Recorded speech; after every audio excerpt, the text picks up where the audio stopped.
Шымкент қаласы әкімінің орынбасары Шыңғыс Мұхан әлеуметтік желідегі парақшасында мемлекет басшысы Қасым-Жомарт Тоқаевтың Санкт-Петербург халықаралық экономикалық форумында сөйлеген сөзіне қатысты жазба жариялады. Геосаясат деген қиын ғой, от пен судың арасы. Бәріңіз де тақымдарыңызды қысып отырған боларсыздар.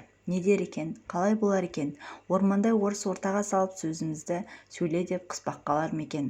Ығына жығылса, басқа әлемнің бетіне қалай қараймыз? Жоқ, мемлекет басшысы ықпады, жалтақтамады, саспады.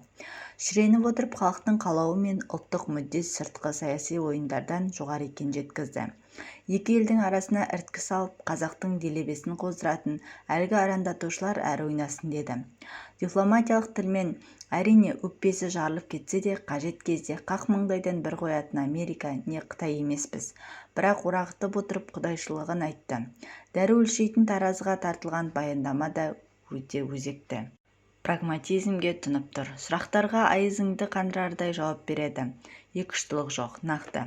Әсіресе сыртқы саясатта спектрумның бір бұрышын таңдамаса болмайтын. Бұғып қалса өтіп кететін әдеттегі түлкі бұланға сала алмайтын Украинаға қатысты сұрақта да бұлайға өркениетті әлемнің ұстанымынан танбады.